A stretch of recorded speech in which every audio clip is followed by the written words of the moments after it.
मेरी शादी एक साधारण से घर में हुई थी। मेरे ससुराल वाले बहुत ही अच्छे थे और शरीफ भी थे। उनकी शराफत पूरे मोहल्ले में मशहूर थी। मेरे घर में मेरे पति के अलावा एक उनका छोटा भाई था जो तकरीबन 22 साल का था। वह दिखने में बहुत ही खूबसूरत था। मुझे याद है कि मैं जब शादी की पहली रात अपने कमरे में बैठी थी और मेरे पति का इंतजार कर रही थी, तो मेरे पति से पहले मेरा देवर मेरे कमरे में आया और बोला, भाभी आप बहुत खूबसूरत लग रही हो। मुझे तो बस ऐसी ही भाभी चाहिए थी जो मेरी तरह ही खूबसूरत हो। मैं उसकी बात सुनकर हंस पड़ी। मैंने कहा, रवि तुम भी कितने बच्चों वाली बातें करते हो। भला मर्द और औरत की खूबसूरती का क्या मुकाबला। तो मेरा देवर बोला, भाभी आप बातें भी बहुत अच्छी करती है, आप मेरे काम की है। मैं उसकी बात सुनकर चौंक पड़ी। मैंने कहा, मैं तुम्हारे किस काम की? तब उसने नजरें चुराते हुए कहा, ये तो मैं आपको बाद में बताऊंगा। अभी आपको बुरा न लग जाए और आप मेरे भाई को छोड़कर चली न जाए, इसलिए मैं अभी थोड़ी बता सकता। ये बात सुनकर मैं सोच में पड़ गई थी। मैंने कहा, ऐसे भी क्या बात है जो तुम मुझे बताओगे तो मैं अपने पति को छोड़कर ही यहाँ से चली जाऊंगी। मेरा देवर बोला, बस बात ही ऐसी है। फिर कहने लगा, मैं तो मजाक कर रहा था। मेरे देवर की बात सुनकर मैं परेशान हो गई थी और मेरे मन में बहुत से सवाल खड़े हो रहे थे। मैं अपने पति का इंतजार करने लगी और उनके बारे में ही सोच रही थी। तभी मेरा देवर मेरे कमरे से बाहर जाने लगा। इतने में मेरे पति मनीष कमरे के अंदर दाखिल हुए। वो अपने भाई को मेरे कमरे से निकलते हुए देख लिए थे। मनीष बोले, ये क्या करने आया था? मैंने कहा, मुझसे मिलने आए थे। बोले, सच बताओ क्या कर रहा था? मैंने कहा, आपका भाई है, बस ऐसे ही बातें कर रहा था, मैं बहुत खूबसूरत हूँ वगैरह वगैरह। ये सुनते ही मेरे पति आग बबूला हो गए और बोले, इसकी यही हरकतें हैं, इसी की वजह से मैं गुस्सा करता हूँ। फिर माँ कहती है कि तुम मेरे लाडले बेटे को डांट देते हो। मैं अपने पति की बातों पर हैरान रह गई थी। कोई अपने छोटे भाई के बारे में ऐसी बातें कैसे कर सकता था? फिर सोचा कि शायद मुझे दिखाने के लिए गुस्सा कर रहे होंगे। शादी की अगली सुबह ही मेरी सास और मेरा देवर टेबल पर बैठे खाना खा रहे थे। तभी मैं और मेरे पति भी वहां गए। मेरा देवर नजरें झुकाए बैठा था। मेरे पति को देखते ही डर गया। मैं समझी कि शायद छोटा भाई होने की वजह से बड़े भाई से डरता होगा, पर ये डर बड़ा ही अजीब सा था। लोग अपने बड़े भाइयों से इस तरह से नहीं डरते जैसा मेरा देवर अपने बड़े भाई से डर रहा था। बाद में मेरे पति ऑफिस चले गए। पीछे से मेरी सास और मेरा देवर घर पर ही थे। मैं मनीष के ऑफिस जाने के बाद किचन में काम करने लगी थी और मेरी सास हॉल में ही बैठी थी। तभी मेरा देवर मुझसे कहने लगा, भाभी जब आप खाना बना लोगी तो आप मेरे कमरे में आइएगा, मुझे आपसे एक बहुत ही जरूरी बात करनी है। मैं अपने देवर की बात सुनकर संकट में पड़ गई थी, क्योंकि मुझे अपने पति की बात याद आने लगी। कल ही रात उन्होंने मुझसे कहा था, देखो रवि है तो मेरा छोटा भाई, पर मुझे उसकी हरकतों की वजह से बिल्कुल भी पसंद नहीं है। तुम मुझसे जितना दूर रह सकती हो उतना दूर ही रहना। मुझे अपने भाई की कोई जिम्मेदारी नहीं है। मैं अपने पति की बातें सुनकर सोचती थी कि मेरे देवर में आखिर ऐसा क्या है और मेरे पति क्यों ऐसी बातें करते हैं। फिर मैंने सोचा कि शक करने से कोई फायदा नहीं, मैं अपने देवर से ही ये बातें पूछ लेती हूँ। हो सकता है कि वह मुझे कोई नॉर्मल बात कर मुझे शक नहीं करना चाहिए था। और वैसे भी कोई इतना गिर तो नहीं सकता है कि अपनी भाभी से ही बदतमीजी करे। इसलिए मैं उसके कमरे में चली गई। मैं जब कमरे में गई तो उसका कमरा खाली था और वहाँ कोई भी नहीं था। मैं हैरान होने लगी। इससे पहले कि मैं कमरे को अच्छी तरह से देख पाती, मुझे कुछ अजीब सा लगा था।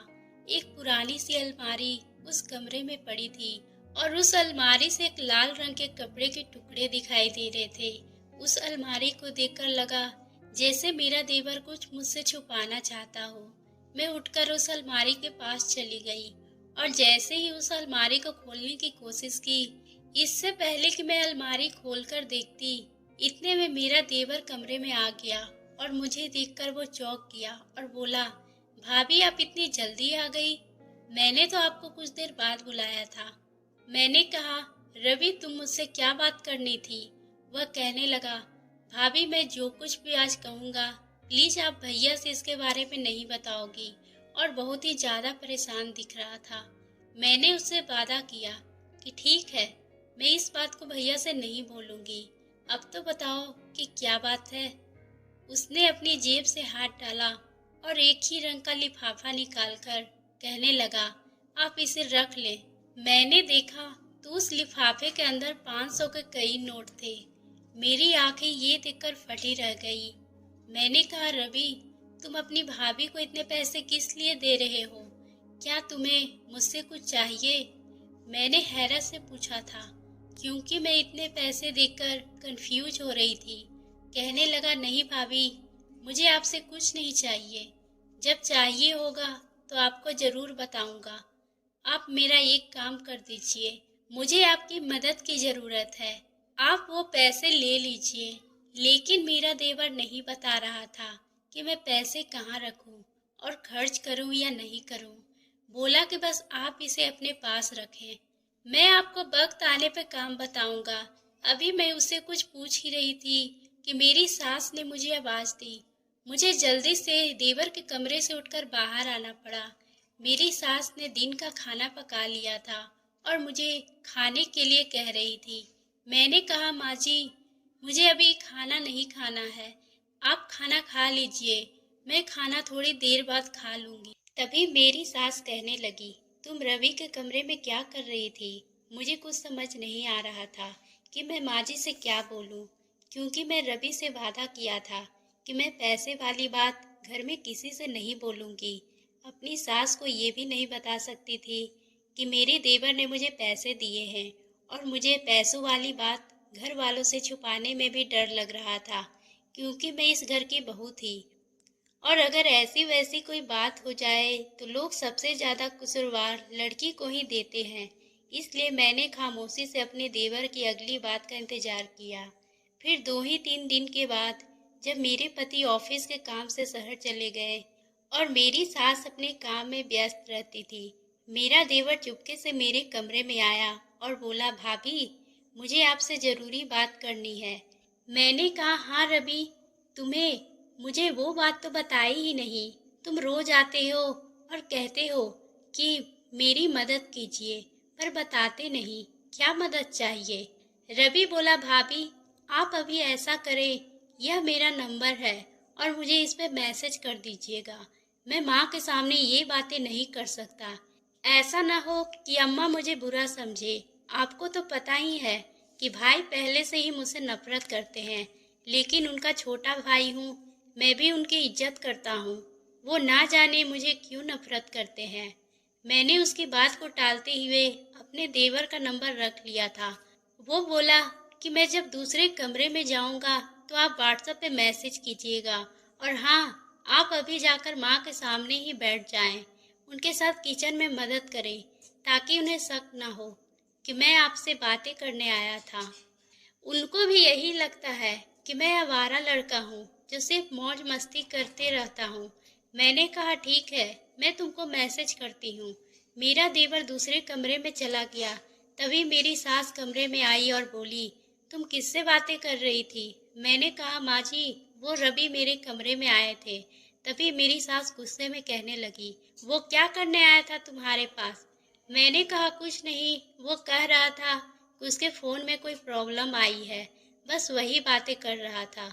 मेरी सास ने कहा, तुम आइंदा उससे थोड़ी दूर ही रहना, ये लड़का तुम्हें खामो खा परेशान करेगा। मैंने कहा, नहीं माँ जी, आज तक तो उसने मुझे ऐसी कोई बात नहीं की है। ये सुनकर मेरी सास अपने कमरे से चली गई। मैंने जाकर किचन में खाना बनाना शुरू कर दिया था, क्योंकि आज मुझे अपने घर में आए हुए 20 दिन हो गए थे और मैं किचन का काम संभाल ली थी। मेरी सास के जाने के बाद मेरे देवर का मैसेज आया कि मैं आपसे बात करूंगा, तो आप ध्यान से सुनिएगा और किसी से ये बात नहीं बताइएगा। दरअसल आप मुझे अपनी तरह से लगी, इसलिए मैं आपसे ये बातें कर रहा हूँ। अभी मैं हर महीने के तकरीबन 50,000 कमाता हूँ। उसके दिल की बातें सुनकर मैं हैरान रह गई। पैसे कमाने वाले के तो घर में इतनी इज्जत होती है, और मेरे देवर के बारे में तो घर में हर कोई खराब ही बोलता था। फिर मुझे लगा शायद रवि मुझसे झूठ बोल रहा हो, पर उसने बताया कि वो वाकई में 50,000 कमाता है। मैंने सोचा अगर उसके पास इतने पैसे हैं तो फिर घर वाले उसकी शादी क्यों नहीं करवा देते। उसने बताया कि उसके पास काफी सारा पैसा है, और घर वाले कहते हैं कि जब तक तुम अपना घर नहीं बनाओगे हम तुम्हारी शादी नहीं करेंगे, क्योंकि तुम अपनी बीवी के साथ इस घर में नहीं रह सकते। रवि की बात सुनकर मुझे बहुत अजीब सा लगा। मैंने सोचा यह घर अच्छा खासा 2 मंजिला था, फिर कैसे उसकी बीवी यहाँ नहीं रह सकती थी, और कोई माँ अपने बच्चे के साथ ऐसा कैसे कर सकती है। मैंने उससे पूछा कि ऐसा क्यों है, तो उसने कहा भाई नहीं चाहते हैं कि मैं इस घर में रहूं, वह मुझे आवारा निकम्मा समझते हैं। एक पल के लिए तो मैं अपने भाई को पैसे दे भी दूं तो मैं ये साबित कर दूं कि मैं इतने पैसे कमाता हूँ, पर भाई तो अपने फ्लॉप किस्म के रोजगार में अपने पैसे को डुबा देंगे। मैं उनकी बात सुनकर हंस पड़ी। मैंने कहा नहीं, तुम्हें किसी को पैसे देने की जरूरत नहीं है। देवर कहने लगा भाभी प्लीज आप भाई को समझाइए और मेरी शादी किसी अच्छी लड़की से करवा दीजिए। अगर आप शादी करवा देगी तो मैं आपको अपने पैसे दे दूंगा। मैंने ये बात सुनकर कहा नहीं नहीं, मैं रिश्ता अपनी खुशी से करवाऊंगी, उसके लिए पैसे की जरूरत भी नहीं है। उसने कहा ठीक है, जब भी आपको किसी चीज की जरूरत होगी आप मेरे पैसे ले सकते हैं, उसके बाद जो भी कहोगी मैं वैसा ही करूँगा। मैंने कहा चलो ठीक है, मैं अपने आसपास एक अच्छी लड़की देखूंगी, अगर ऐसा हुआ तो तुमको जरूर बताऊंगी। मैंने अपने मन में अपनी बहन का नाम सोच लिया था कि मैं अपनी बहन से अपने देवर का रिश्ता करवाऊंगी। मेरा देवर इस कदर खूबसूरत था कि जो भी लड़की उसको देखती उस पर मर मिटती। फिर भी इतनी खूबसूरती के बावजूद भी उसे रिश्ते क्यों नहीं मिल रहे थे, ये बात मुझे समझ नहीं आ रही थी। शाम हुई तो मेरा पति कमरे में आया। मैंने मनीष से कहा रवि इतना बड़ा हो गया है, अच्छे खासे पैसे भी कमाता है, आप उसकी शादी क्यों नहीं एक अच्छी लड़की से करवा देते हैं। मेरी बात सुनकर मेरे पति कहने लगे कहीं उसने तुम्हें ये बात तो नहीं बताई कि वह 50,000 कमाता है। तुम उसकी बातों में मत आना, क्योंकि वह सबसे यही बताता है कि वह 50,000 कमाता है। अपने पति की बात सुनकर मैं परेशान हो गई। अच्छा, तो क्या रवि मुझसे झूठ बोल रहा था? उसके पास इतने पैसे नहीं जितने वो मेरे सामने साबित करता है। इतने में मेरे पति कहने लगे तुम उसकी बातों में मत आना और उसकी अपनी सहेली से उससे शादी के रिश्ते के लिए बात मत कर लेना। मैंने कहा सहेली से क्यों? मैं तो अपनी बहन के साथ रिश्ते करने की सोच रही थी। ये सुनकर मनीष गुस्से में कहने लगे क्यों तुम हम रिश्तों को खराब कर रही हो? मेरी साली को कोई भी अच्छा लड़का मिल जाएगा, मैं अपनी साली का रिश्ता खुद ही करवा दूंगा। मैंने कहा मुझे अपनी बहन के रिश्ते अपने देवर से ही करवानी है, वह इतना अच्छा लड़का है, तो फिर आपको क्यों पसंद नहीं? वह दोनों एक साथ जिंदगी गुजारेंगे तो खुश रहेंगे। तो मेरे पति कहने लगे ये तो वैसे अच्छी ही बात होगी कि तुम मेरे भाई का रिश्ता करवा दो, पर मुझे नहीं लगता कि कोई भी लड़की से शादी करने को तैयार होगी।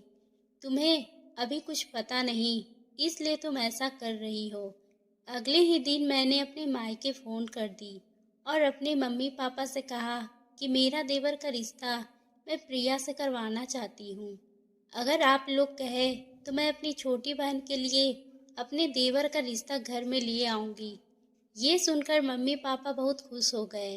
तो मैंने कहा वह बहुत अच्छा लड़का है, मेरा देवर देखने में भी बहुत खूबसूरत है और अच्छी खासे पैसे भी तो कमाता है। मेरे माँ बाप बहुत खुश हो गए।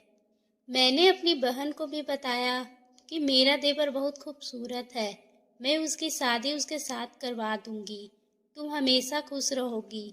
मेरे घर में मेरी बहन भी मुस्कुराने लगी पर अभी तक उसने मेरे देवर को नहीं देखा था। उसकी खुशी से अंदाज़ा लग रहा था कि वह मेरे देवर के बारे में सुनकर बहुत ज़्यादा खुश हो रही थी। फिर माँ ने कहा, अगली बार तुम अपने देवर की तस्वीर भी ले आना। हमने तो उसे ठीक से देखा भी नहीं था। वैसे भी शादी के दिन ही कितने हुए हैं, 2-3 महीने ही तो। मैंने कहा, मैं जब अगली बार आऊँगी तो अपने साथ तस्वीर भी लेती आऊँगी। आप लोग उसे देखेंगे तो यकीनन आपको पसंद आएगा। मेरी बहन कहने लगी, आपके देवर अगर फेसबुक चलाते हैं तो मुझे बता दो, मैं सिर्फ फेसबुक पर ही देख लूँगी। मैंने अपनी बहन से कहा, मुझे अपने देवर के बारे में बस इतना ही पता था। मैंने अपने देवर को भी ये बात बताई, मेरी बहन तुमसे शादी करने को तैयार है। बस एक बार तुम दोनों को आपस में मिलवा दूंगी, तो फिर तुम देख लोगे तो बात आगे बढ़ाऊंगी। ये बातें मैंने अपनी सास को जब बताई तो वह भी बहुत खुश हो गई और बोली, बहू, आज मैं अपने बेटे के लिए खुश हूँ, पर डर इस बात का है कि जो लोग मेरे बेटे की हरकतें के बारे में जानते हैं वो उनसे रिश्ता तोड़ देते हैं। मैंने कई बार अपने बेटे से कहा है कि तुम ये सब कुछ छोड़ दो, पर वो अपनी हरकतों से बाज नहीं आता। मैंने अपनी सास से कहा, ऐसे भी क्या हरकत करता है जो आप लोग उसकी शादी भी नहीं करना चाहते। बोली कि बस तुम्हें खुद ही पता चल जाएगा। मैं खामखा अपने बेटी की बुराई नहीं करना चाहती। मुझे ये सुनकर अजीब सा लगा। मैं सोचने लगी कि चलो जैसा भी है, मेरा देवर शादी हो जाएगी तो वह खुद ब खुद अपनी बीवी के आने से सुधर जाएगा। अगले हफ्ते अपनी बहन के पास दोबारा गई। मेरी माँ भी इंतजार कर रही थी। मैंने कहा, मैं आज अपने साथ अपने देवर को भी लेकर आई हूँ। आप लोग इसे एक बार देख लेंगे तो आपको भी तसल्ली हो जाएगा। मेरा देवर ड्राइंग रूम में बैठा हुआ था। मेरे माँ बाप आए, उसे मिले, उसे देखकर वह बहुत ज़्यादा खुश हुए। मैंने अपनी बहन को भी देवर के सामने बुला लिया था।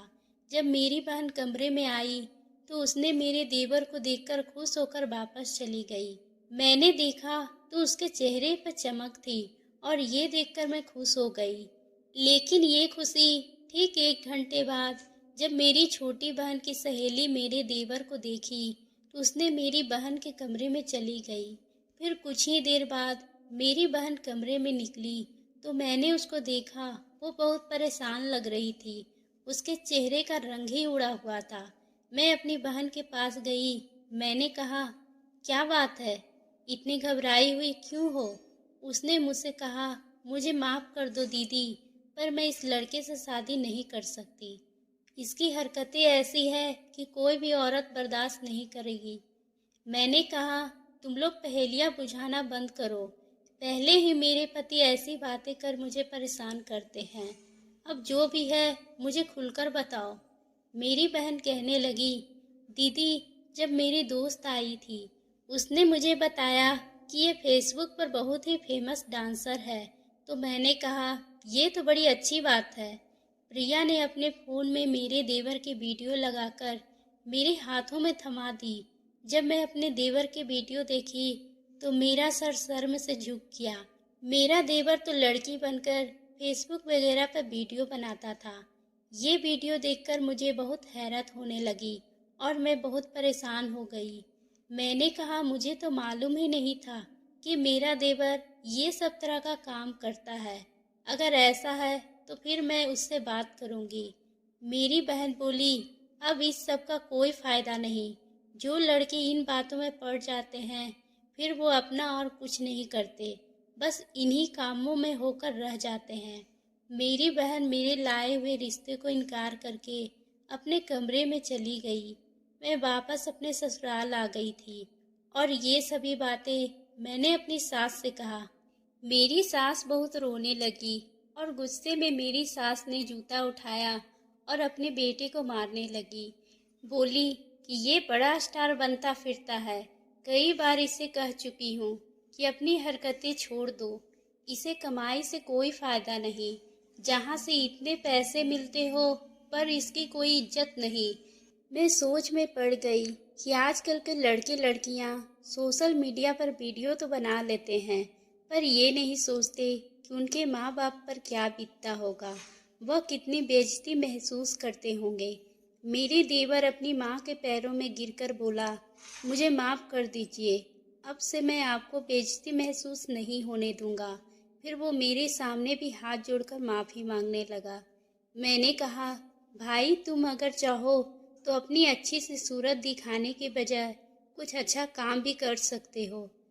तब मेरे देवर ने अपनी सारी वीडियो डिलीट कर दी, क्योंकि वह भी इस काम से तंग आ चुका था। जितने पैसे कमाए थे उससे एक कारोबार शुरू कर दिया और अपने लड़की वाला हुलिया को भी छोड़ दिया था। अब कोई मेरे देवर को नहीं जानता था, क्योंकि इस बात को 1 साल हो चुका था और अब उसको कोई वीडियो इंटरनेट पे भी मौजूद नहीं थी। मैं बहुत खुश हूँ। मैं अपनी बहन का रिश्ता अपने देवर के साथ कर दिया। कम से कम लोगों की बातें तो सुनने नहीं पड़ते थे। अब वो एक जिम्मेदार इंसान बन चुका था और मेरी बहन को भी बहुत ही खुश रखता था। तो दोस्तों, आपको ये कहानी कैसी लगी? अगर पसंद आई हो तो आप हमारे चैनल को सब्सक्राइब करना ना भूलें।